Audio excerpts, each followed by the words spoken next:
एटा में रात के अंधेरे में चोरों ने शराब के ठेके पर हाथ साफ कर दिया। सीसीटीवी कैमरे में 2 चोरों को कैद हुआ देखा जा सकता है। देखिए।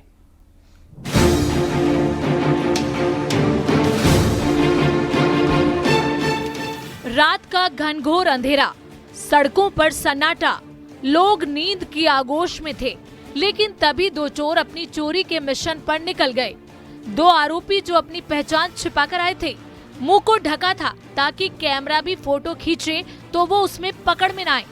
दोनों दबे पांव से एक देशी शराब के ठेके पर पहुंचे, इधर उधर नजर घुमाई, कोई आसपास तो नहीं।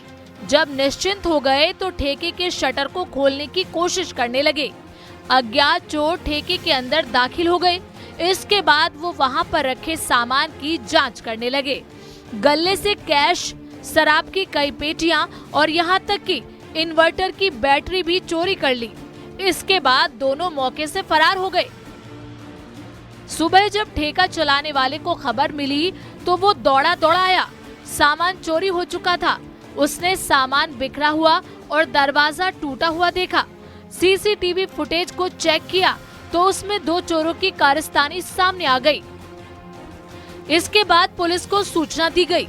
अलीगंज पुलिस की टीम ने मौके पर पहुंचकर जांच पड़ताल शुरू की। अलीगंज क्षेत्र के हथसारी गांव की ये घटना है।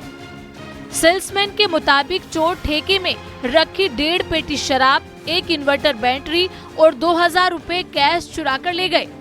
सेल्समैन ने बताया कि वो रोज की तरह रात को शराब का ठेका बंद करके आया था। सुबह जब उसका भाई ठेके के पास से गुजरा तो उसने ताला टूटा हुआ देखा। उसी ने घटना की जानकारी दी। फिलहाल पुलिस मामले की जांच में जुटी है। नकाबपोश चोरों का पता लगाने की कोशिश शुरू कर दी गई है। एटा से रविकांत शर्मा के साथ bureau report, news 18 UP Uttarakhand.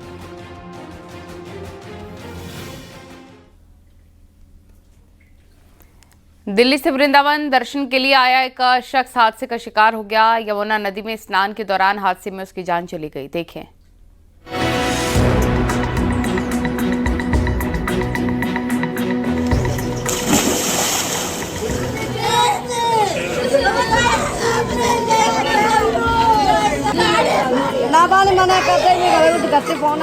Vrindavan में देश विदेश से श्रद्धालु पहुंचते हैं। दिल्ली से एक शख्स अपने परिवार के साथ वृंदावन दर्शन के लिए गया था, लेकिन एक अनहोनी उसका इंतजार कर रही थी। हादसे में उसकी जान चली गई। वृंदावन कोतवाली इलाके में वो यमुना नदी के केशी घाट पर स्नान करने गया, लेकिन इसी दौरान लहरों ने उसे खींच लिया, जिसके बाद उसका कोई पता नहीं चल पाया।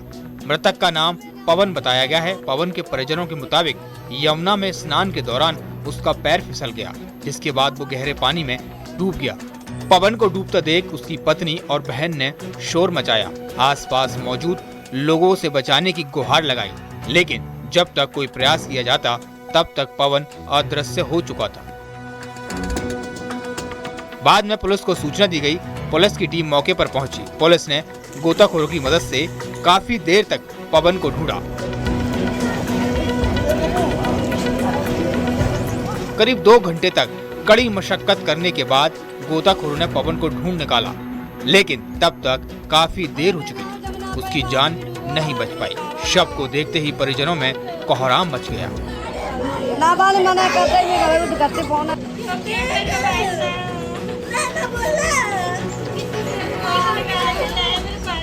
पुलिस ने पंचनामा कर युवक के शव को पोस्टमार्टम के लिए भेज दिया। घटना के बाद परिजनों का रो कर बुरा हाल है। पवन अपनी पत्नी, बहन और 2 बच्चों के साथ वृंदावन आया था। इस घटना के बाद से दूसरे श्रद्धालु भी सकते में आ गए हैं। पिछले दिनों यमुना में आई बाढ़ से मथुरा के निचले इलाके पूरी तरह डूब गए थे। अभी भी नदी में तेज बहाव है। ऐसे में नदी में स्नान करते वक्त सावधानी बेहद जरूरी है। मथुरा से नितिन गौतम के साथ ब्यूरो रिपोर्ट, न्यूज़ 18। गुरुग्राम की सड़कों पर तेज रफ्तार मौत बनकर दौड़ी एक थार डिवाइडर से टकराई। इसमें 5 लोगों की दर्दनाक मौत हो गई। एक युवक गंभीर रूप से घायल है। देखिए। झाड़सा फ्लाईओवर है, इसके पास एक थार गाड़ी एक्सीडेंट हो गया। इसके अंदर जो बता रहे 6 बंदे थे इसके अंदर, जिसमें से इन्होंने गाड़ी डिवाइडर के अंदर ठोक दी और उसके बाद ये 5 एक्सपायर हो चुके हैं अभी तक। एक का इलाज चल रहा है मेदांता के अंदर। की तस्वीरें आपको दिखा रहे हैं। ये थार कार है जिसमें 6 युवक युवती जो थे वो सवार थे। क्या हालत हुई है इस गाड़ी की, आपको उसकी तस्वीरें दिखा रहे हैं। आप देख रहे हैं कि पूरा फ्रंट का शीशा जो था वो पूरा टूट गया है। आगे की आपको ड्राइवर सीट की तस्वीरें आप देख रहे हैं, पैसेंजर सीट की तस्वीरें आपको दिखा रहे हैं। पूरी तरीके से चकनाचूर जो गाड़ी है वो हो चुकी है। कहीं पर भी गाड़ी के स्ट्रक्चर में कुछ नहीं बचा हुआ नजर आ रहा है। ये आप देख रहे हैं बुरी तरीके से गाड़ी पे जो है ये गाड़ी की हालत बता रही है कि हादसा कितना भीषण यहाँ रहा होगा। फ्रंट की तस्वीरें आपको यहाँ पर हम दिखा रहे हैं। ये बोनट आप जब सामने का देखेंगे तो आप देखेंगे किस तरीके से पूरा खुला हुआ है। कैंसर के मामले जिस रफ्तार से बढ़ रहे हैं वो बहुत ही चिंता में डालने वाला है। एक रिपोर्ट के मुताबिक कैंसर के केसेस लगातार बढ़ रहे हैं। इतना ही नहीं, आज से 25 साल के बाद कैंसर से मौत के आंकड़े 75% तक बढ़ सकते हैं। देखिए,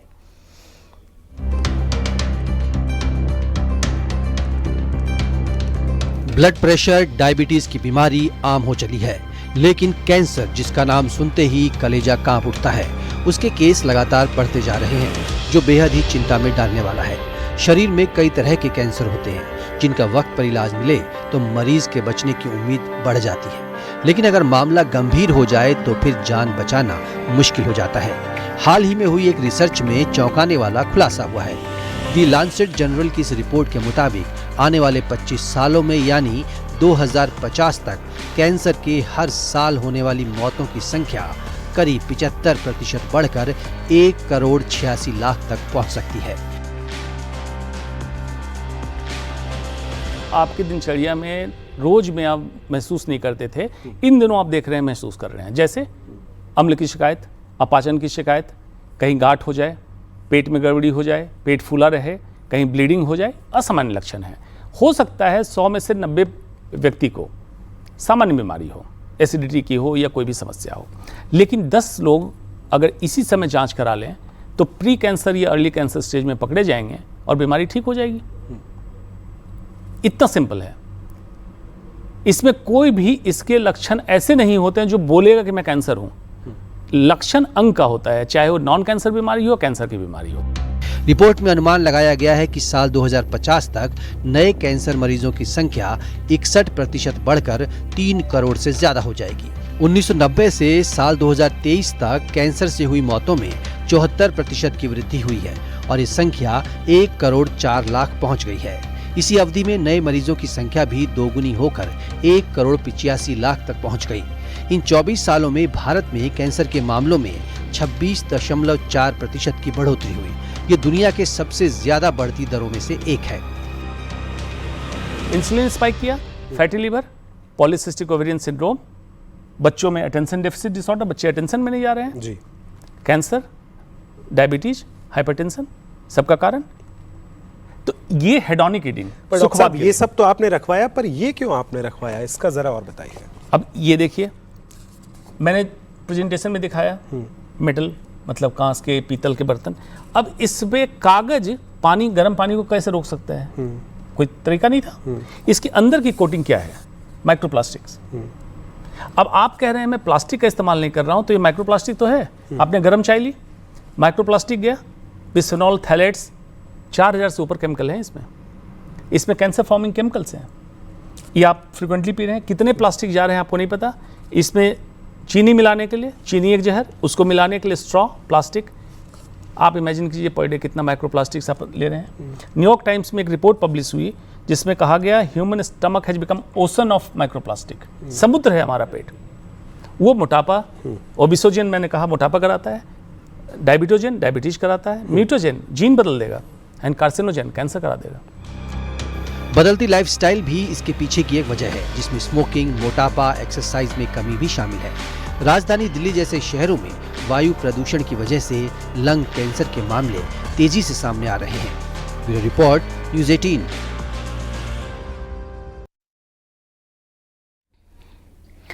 लखनऊ के किंग जॉर्ज चिकित्सा विश्वविद्यालय KGMU में फेफड़े की बीमारी से जूझ रहे लोगों की काफी राहत मिलती हुई नजर आ रही है खबरें। सफल इलाज विभाग के लिए एक बड़ी उपलब्धि भी है ये, देखिए।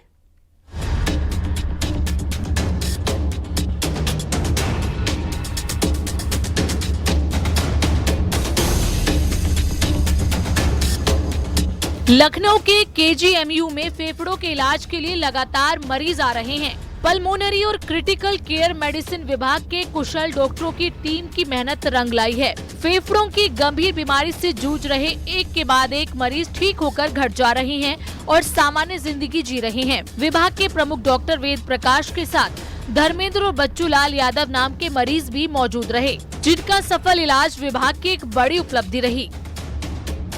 धर्मेंद्र जी 1.5 वर्ष पूर्व प्रभावित थे, क्षतिग्रस्त थे। कई वर्षों तक हम लोगों ने इनका उपचार किया और अंत में इन्होंने हिम्मत जुटाई ट्रांसप्लांट के लिए, तो फैसिलिटेट किया गया, लंग ट्रांसप्लांट इनका हुआ। और बहुत ही मैं कहूँगा कि हिम्मत और एक जुझारूपन धर्मेंद्र जी के अंदर हम लोगों ने देखा। अब तो ऑक्सीजन की ज़्यादा ज़रूरत आपको नहीं पड़ती है। पल्मोनरी और क्रिटिकल केयर मेडिसिन विभाग ने अपनी उपलब्धियों और भविष्य की योजनाओं को साझा किया। डॉक्टर वेद प्रकाश ने बताया कि जल्द ही केजीएमयू में उत्तर प्रदेश का पहला लंग ट्रांसप्लांट सेंटर बनाया जाएगा। इस पहल से गंभीर फेफड़ों की बीमारी से जूझ रहे मरीजों को महंगे निजी अस्पतालों या विदेशों पर निर्भर नहीं रहना पड़ेगा। उन्होंने ये भी कहा कि सबसे पहले कठिन और संवेदनशील प्रत्यारोपण फेफड़ों का होता है।